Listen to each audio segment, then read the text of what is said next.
Well, good morning. I'm John Camp. I'm on the Lincoln City Council, and I have the privilege today of introducing to you Tammy Buffington, who's announcing today her official candidacy for the office of mayor of the city of Lincoln. And it's an exciting day, and I don't want to take too much time, but I want to stress one of the important elements of Tammy that has intrigued me as I've had opportunities to visit with her is her fiscal responsible approach. I think that is so critical in this day and age because Lincoln, although it has been conducting itself reasonably well, still has a lot of fiscal challenges ahead. And I think we owe it to its citizens to get business-minded leadership in the city. You know, our present mayor is a wonderful person, but I think because of the trend we're seeing at all levels of government and all the deficits that are arising, we now have in our nation's history and our city's history an opportunity, a challenge where we need business involved in city government. We need those important leadership decisions to prioritize funding programs and to see that the taxpayers' dollars are well spent. I don't want to take away too much from Tammy's background, but she's grown up here in Lincoln, gone to various schools, has a son who's in the National Guard, has a couple of businesses, A+ Brokerage, again that business connection, so she knows what it's like to meet a payroll. And that's an important element. You've got those obligations.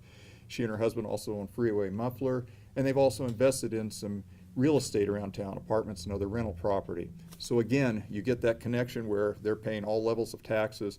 They appreciate what it's like to be a taxpayer and spending their own money, investing in Lincoln. With that, I would just like to introduce to you Tammy Buffington, a candidate for mayor. Great.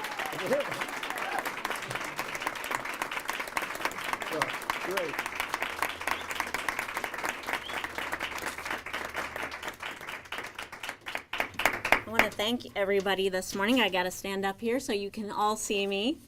I want to thank, obviously, friends who've popped out in the cold weather to come out and say hi. And I also want to thank distinguished members of the community like John and Mark, many, many others who are here. Just appreciate that. Appreciate the media for being here as well for this coverage.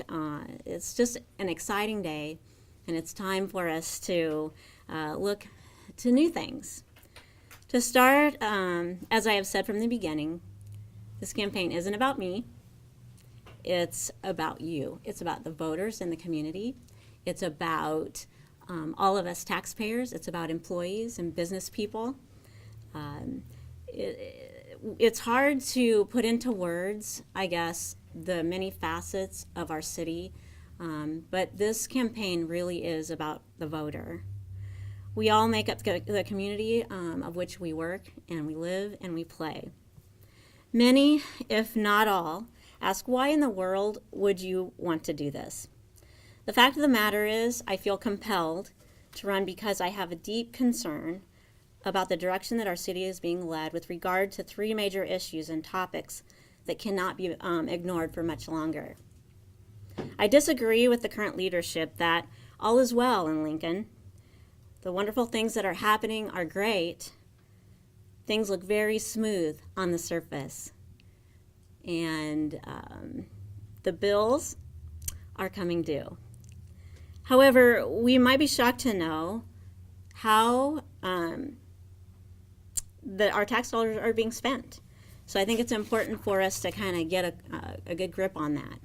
I'm a business owner, John said, along with my husband, not a career politician. In fact, that has not been, nor has it been my aspiration. I appreciate this community enough that if we do not address the issues that I'm about to mention, we will not be able to afford to complete and finish well the many projects that have been started. I meet people every day who feel the same way.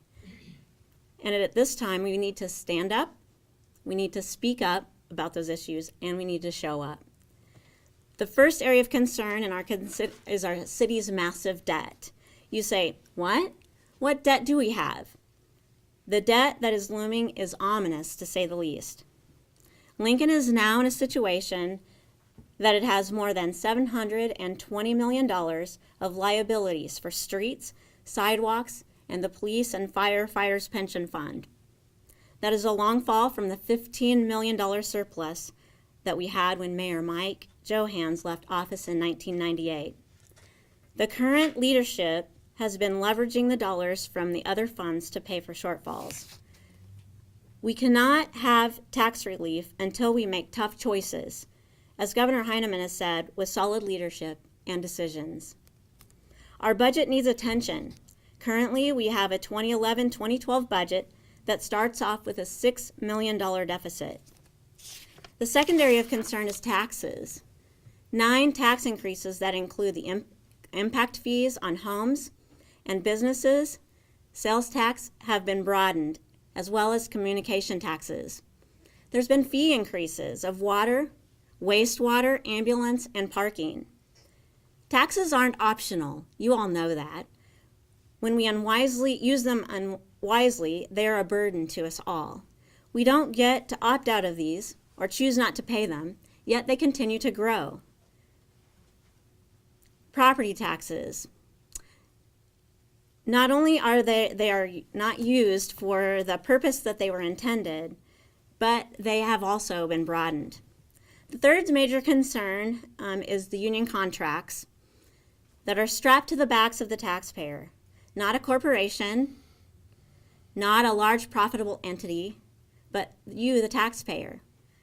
Special deals and backroom negotiations lead to more debt that we cannot pay.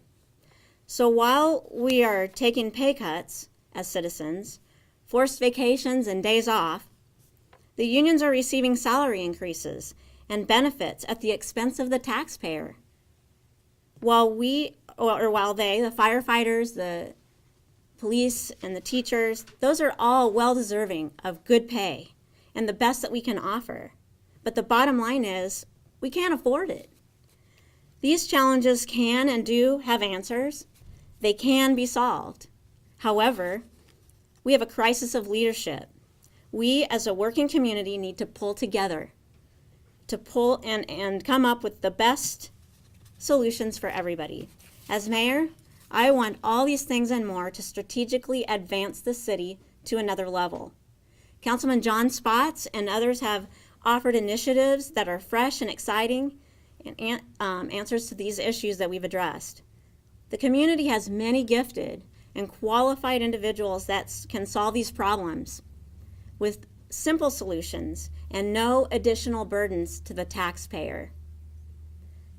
That is not easy to say, and it's not easy to come by, but simply put, simple solutions that involve everybody. We will be talking more about these community initiatives as they unfold. Our website will be available probably tomorrow, maybe later today. Just be watching. So if you have that pen and paper, the website's going to be www.votetammy2011.com.